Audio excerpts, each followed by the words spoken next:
Hi dears, എല്ലാവർക്കും നമസ്കാരം. Welcome back to Isha spicy tasty world.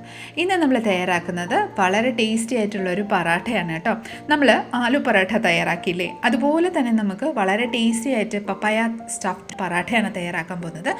എത്ര കഴിച്ചാലും മതിയാവില്ല, അത്രയ്ക്ക് ടേസ്റ്റി ആയിട്ടുള്ളൊരു നമ്മുടെ ഈ ഒരു പപ്പായ സ്റ്റഫ്ഡ് പറാട്ട വളരെ എളുപ്പമാണ് കേട്ടോ തയ്യാറാക്കാൻ.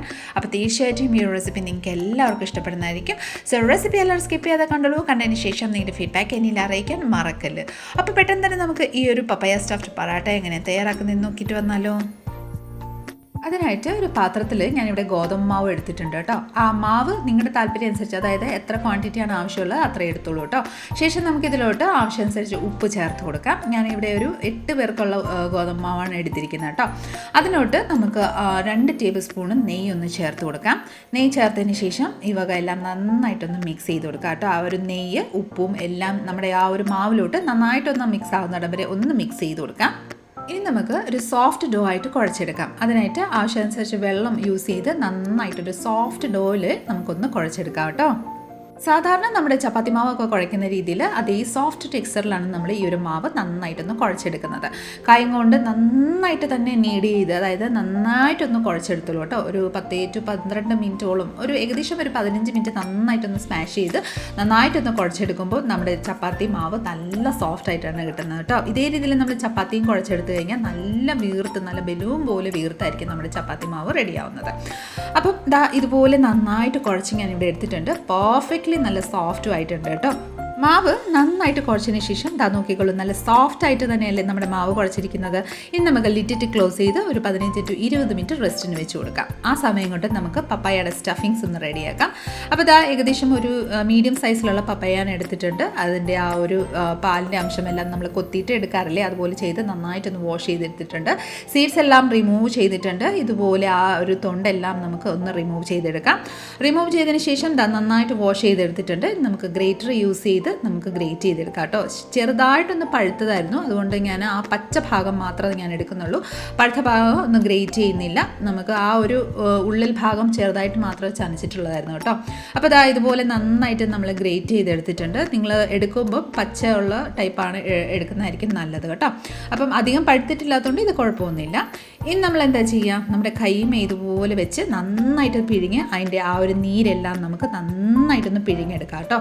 തുണിയിൽ വെച്ചിട്ടാണെങ്കിലും നന്നായിട്ടൊന്ന് പിഴിഞ്ഞെടുത്താലും കുഴപ്പമൊന്നുമില്ല. ഞാനിപ്പോൾ കൈ വെച്ചിട്ട് നന്നായിട്ടൊന്ന് പിഴിഞ്ഞെടുക്കുന്നുണ്ട്.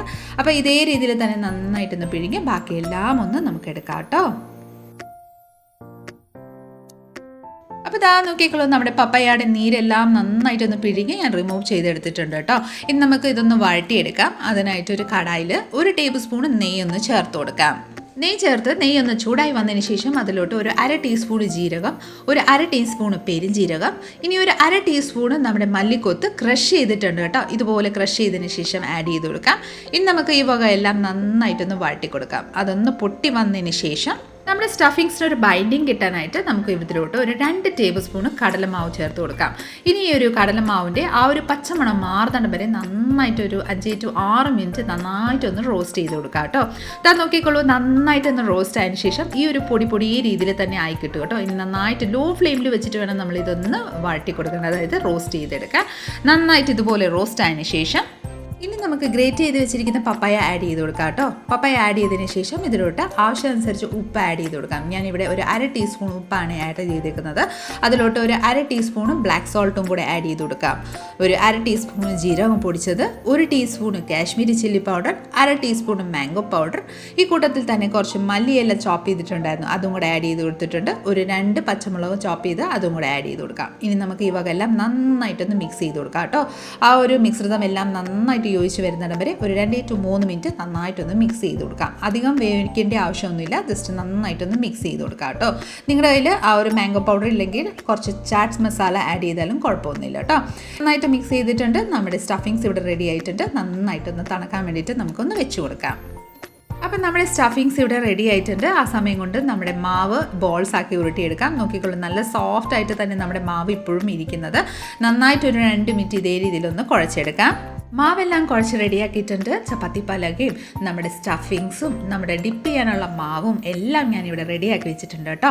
അതിനായി ഞാൻ ആദ്യം ഒരു ബോൾ ഉരുട്ടി എടുത്തിട്ടുണ്ട് കേട്ടോ. ഏകദേശം ഒരു കുഞ്ഞ് തക്കാളിക്കയുടെ വലുപ്പത്തിൽ ഞാൻ എടുത്തിട്ടുണ്ട്. അത് നമ്മുടെ മാവിലോട്ടൊന്ന് ഡിപ്പ് ചെയ്ത് കൊടുക്കാം. നന്നായിട്ട് ഇതുപോലെ ഡിപ്പ് ചെയ്തതിന് ശേഷം നമ്മുടെ കൈയുടെ തള്ളവിരൽ നടുക്ക് വെച്ചിട്ട് കൈയുടെ മറ്റേ തള്ളവിരലും കൊണ്ട് റൊട്ടേറ്റ് ചെയ്ത് ഒരു കുഞ്ഞ് ബൗളിൻ്റെ ഷേപ്പിൽ ആക്കിയെടുക്കാം. ഏകദേശം ഈ ഒരു ബൗൾ ഷേപ്പിലാക്കി എടുത്തിട്ടുണ്ട്. ഇതിന് നടുവിൽ നമുക്ക് ഒരു 1.5 ടേബിൾ സ്പൂൺ നമ്മുടെ സ്റ്റഫിങ്സ് ഒന്ന് ആഡ് ചെയ്ത് കൊടുക്കാം.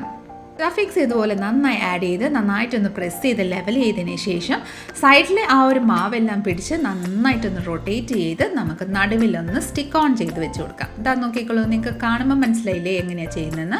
ഇതേ രീതിയിൽ നമ്മൾ സ്റ്റിക്ക് ഓൺ ചെയ്തതിന് ശേഷം നന്നായിട്ടൊന്ന് പ്രസ് ചെയ്ത് കൊടുക്കാം കേട്ടോ.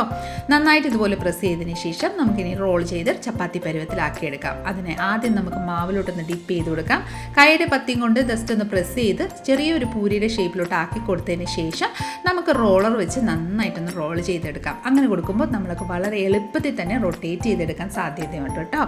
അതിനുശേഷം നമുക്ക് ഒട്ടൽ പോലെ ഒരു സ്റ്റിക്കി ഫീൽ ഉണ്ടെങ്കിൽ കുറച്ച് മാവൊന്ന് സ്പ്രിങ്കിൾ ചെയ്ത് നിങ്ങൾക്ക് ഇതുപോലെ ഒന്ന് റൊട്ടേറ്റ് ചെയ്തെടുത്തോളൂ കേട്ടോ.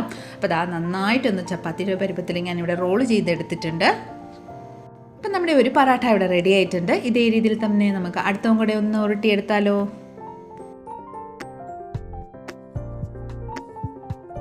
അപ്പോൾ നമുക്കിനി നമ്മുടെ പറാട്ട ഒന്ന് ചുട്ടെടുക്കാം കേട്ടോ. അപ്പോൾ ഇതാ ഒരു ഇരുമ്പിൻ്റെ തവയാണ് എടുത്തിരിക്കുന്നത്. നിങ്ങൾ ഏത് തവ വേണമെങ്കിലും യൂസ് ചെയ്തോളൂ കേട്ടോ. നന്നായിട്ടൊന്ന് തവ ചൂടായതിന് ശേഷം നമ്മുടെ പറാട്ട അതിൻ്റെ മേലെ ഒന്ന് വെച്ച് കൊടുക്കാം. ഒരു സൈഡ് ഏകദേശം ഇത്രയും ഒന്ന് വെന്ത് കിട്ടിയതിന് ശേഷം നമുക്ക് ഒന്ന് മറിച്ചിടാം. അതിൻ്റെ മേലെ നമുക്ക് നന്നായിട്ടൊന്ന് നെയ്യ് ഒന്ന് സ്പ്രെഡ് ചെയ്ത് കൊടുക്കാം കേട്ടോ. നന്നായിട്ട് ഇതുപോലെ ഒന്ന് സ്പ്രെഡ് ചെയ്തതിന് ശേഷം നോക്കിക്കോളൂ, നന്നായിട്ടൊന്ന് കുക്കായി വരുന്നുണ്ട്. നന്നായിട്ട് ഇതുപോലെ ഏകദേശം ഒന്ന് കുക്കായതിന് ശേഷം ജസ്റ്റ് ഒന്ന് വീണ്ടും ഒന്ന് മറിച്ചിടാം കേട്ടോ. നമുക്ക് ഇതുപോലെ ഒന്ന് മറിച്ചിട്ടതിന് ശേഷം വീണ്ടും ആ ഒരു ഭാഗത്തും കൂടെ നന്നായിട്ടൊന്ന് നെയ്യൊന്ന് സ്പ്രെഡ് ചെയ്ത് കൊടുക്കാം. നമ്മൾ ആലു പൊറോട്ട എല്ലാം നമുക്ക് തയ്യാറാക്കുമ്പോൾ നന്നായിട്ട് നെയ്യൊന്ന് സ്പ്രെഡ് ചെയ്യാറുണ്ട് കേട്ടോ.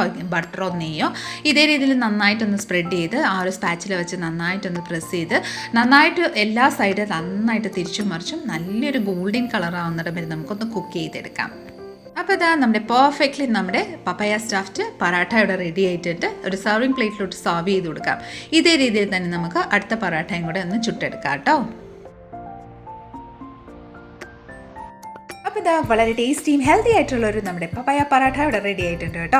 പനീർ കറി, ടൊമാറ്റോ ചട്നി എന്തിൻ്റെ ഒപ്പം സൂപ്പർ കോമ്പിനേഷനാണ് കേട്ടോ. ചിക്കൻ കറിയൊക്കെ ഉണ്ടെങ്കിൽ അടിപൊളിയാണ്. അപ്പം തീർച്ചയായിട്ടും എല്ലാവരും ഒന്ന് ട്രൈ ചെയ്ത് നോക്കിക്കോളൂ. നമ്മുടെ ഇന്നത്തെ റെസിപ്പി നിങ്ങൾക്ക് എല്ലാവർക്കും ഇഷ്ടമായെന്ന് വിചാരിക്കുന്നു. ഇഷ്ടമായിട്ടുണ്ടെങ്കിൽ ഒന്ന് ലൈക്ക് ചെയ്തും ഫാമിലി മെമ്പേഴ്സിനും റിലേറ്റീവ്സിനും ഫ്രണ്ട്സിനും എല്ലാവർക്കും ഒന്ന് ഷെയർ ചെയ്ത് നമ്മളെ മാക്സിമം ഒന്ന് സപ്പോർട്ട് ചെയ്തേക്കണേ. കൂടാതെ ഇതുപോലെ നല്ല നല്ല റെസിപ്പിക്കായി Isha spicy tasty world channel ഒന്ന് ഫോളോ ചെയ്ത് സബ്സ്ക്രൈബും കൂടെ ചെയ്ത് നമ്മളെ മാക്സിമം ഒന്ന് സപ്പോർട്ട് ചെയ്തേക്കാം. അടുത്ത നല്ലൊരു റെസിപ്പിയും കൊണ്ട് വരുന്നിടം വരെ എല്ലാവരും stay tuned, be happy and keep smiling. Thank you for watching and bye bye.